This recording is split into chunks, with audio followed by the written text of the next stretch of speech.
I want to bring out Mr. Kevin Sorbo. I consider him to be a good friend.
Thank you. Can you guys hear me? Is this working all right, this mic? Awesome. Things at an angle, I can't put it on there. So wow, how are you?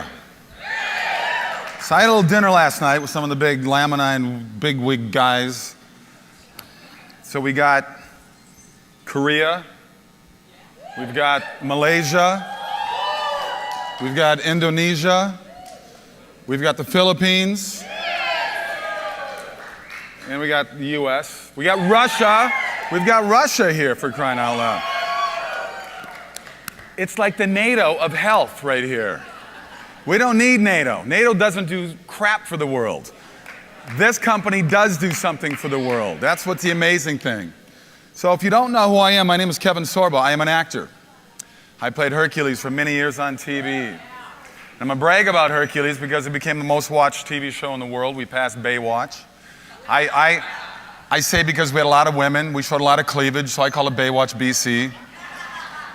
I went on to do another series called Andromeda for 5 years after that. Andromeda, for those sci-fi fans, we got a few. I'm a big Gene Roddenberry fan, so it was the first show Gene Roddenberry created after Star Trek. So I'm in New Zealand 7 years filming Hercules from 93 to 2000. I'm in Canada for 5 years, from 2000 to 2005. And then I went on to the last 7, 8 years. I've shot about 40 movies. I've shot 5 more already this year.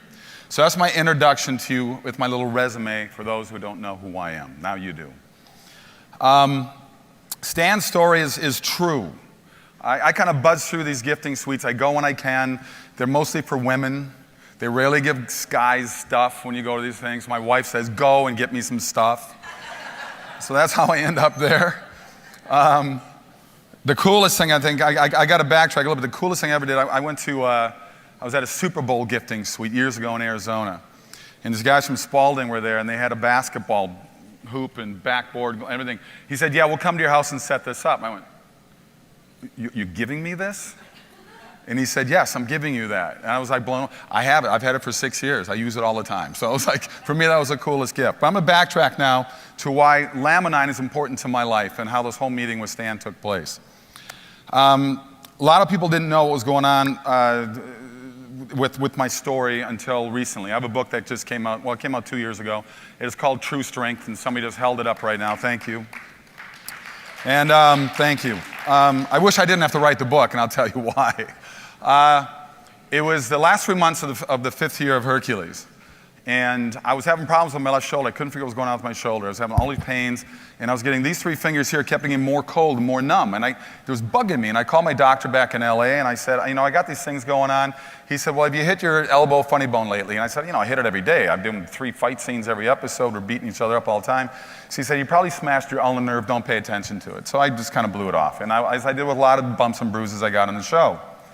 So I get back to LA. I was doing press on, we finished season 5. I come back to Los Angeles. I was doing press on a movie I did called Kull the Conqueror, which is a prequel to Conan the Barbarian. So I was in New York doing Letterman. I was all different places. And while I was up in Boston doing some press, it got so bad with my shoulder, I called my doctor again. I called the studio, actually, Universal Studios. I said, we're going to send a doctor to your room to check you out. Doctor comes up to my room. His name was Dr. Dye. I said, you're a freaking doctor. I mean, I know you've heard this a million times, but seriously, take your middle name or something. I don't know. It was just anyway, he hit it on the nail. He said, something cardiovascular is going on with you. So I'm back to LA. I'm in LA. I go see my doctor again. He finds a lump in my left shoulder. The lump, they want to do a biopsy on it. I'm freaking out a little bit because I don't know what's going on. I've been healthy my whole life. I go to my chiropractor. I've been going through for 8 years to this guy. 8 years. He's never cracked my neck in 8 years. I don't like my neck cracked. I can crack any other part of my body, leave my neck alone. I'm laying on the table. He says to me, yeah, you got something going on here. He's working my shoulder. A voice inside my head says, don't let him crack your neck. I opened my eyes and said, what did you say? He said, I didn't say anything. I closed my eyes again. A voice as loud as I'm saying right now said, do not let him crack your neck. I'm going, why am I hearing this voice tell me that? He's never cracked my neck in 8 years. Why would he cracks my neck? Within minutes, I suffered 3 strokes. The lump in my shoulder ended up being an aneurysm in my left subclavicle, but it was so close to the artery. It was in the main artery feeding into this arm, but the crack of the neck from left to right forced 3 of those blood clots to go into the artery that feeds into my brain. I'm very lucky. I mean, I could have been killed, obviously. I could have been in a wheelchair the rest of my life. There's so many options that could have happened with 3 bullets to your brain. They were 2 into my balance center, 1 went to my vision. I still have a 10% loss of vision in both eyes the rest of my life. I couldn't balance. I looked like the biggest drunk you'd ever seen in your life for the next 3 months. I had to learn how to walk again. I had to drop out of a movie I was going to do for Universal Studios. Ironically, I was replaced by Patrick Swayze, who ended up having a lot of, as we all know, problems of his own. God bless him and rest his soul. And I spent about 3 solid years trying to get better. I went back to New Zealand 4 months later. I went from a 14-hour workday to 1 hour a day for the first month. I could barely work, I could barely walk. They would prop me up against a tree, have me sit down, do 1 or 2 scenes. If you watch season 6, you can see that I lost about 15 pounds of muscle. Things were changing. I slowly worked it back up to about 8 hours a day during the last 2 seasons I had on the show. So, the number of issues that I had going on inside my head, I was suffering vertigo. I was having panic anxiety attacks. I was having the sensation that I was falling backwards 24 hours a day. Didn't matter if I was laying down in bed, seated, standing, I was falling backwards. I had to deal with this stuff every single day. The first 2 years were by far the most brutal. The first year in Andromeda was still touch and go, but I made leaps and bounds with my progression then. But one thing that I had that was the biggest problem for me was my sleep. I couldn't get sleep. I would sleep for an hour, wake up, sleep for 2 hours, wake up, sleep for an hour and a half, wake up. I slept horribly. So now we flash forward to a meeting with Stan all these years later. Have I had progression? I've been lucky. God bless. You know, I'm very fortunate to keep working in this career. I'm very lucky to keep on going. I'm very fortunate that Universal Studios, well, they wanted to keep the show going because it was the most watched show in the world. So I don't know if they cared about me that much as they cared about the money the studio was making off the series. So, but that gave me, to continue to work, that gave me a light at the end of a very, very dark tunnel in my life. I luckily had the support of my wife that was pushing and pushing and pushing for me to get better. And also, she's the reason the book was even written. I didn't want to write the book. I didn't want, it's hard to show the world your frailties. It's hard to show when you're playing the strongest man in the world that you're weak. And so I didn't want to tell my story. I kept notes, but I kept notes only for myself so I could track my progression. When I first started going, for me to get from the bedroom to the bathroom was a triumph on my own. That was like a little, then once I got a block, then I could walk 2 blocks. And I kept notes of that. I said, I did 3 blocks today.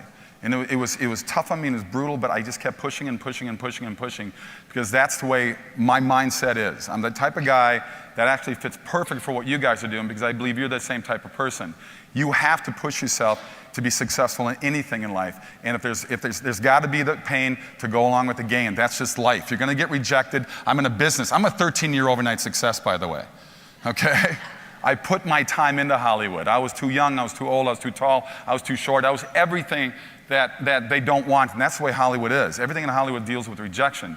So trust me, I know what you go through when you push, you're talking to people about Laminine, you're talking about how great the product is, and you get shut down. That's the way it is. But anything worthwhile in life is worth pushing for. And that's why I was, with my mentality, I push and push myself to get better. My wife said, you have to write this book. People know you around the world. I mean, both my series are still in 100 countries around the world.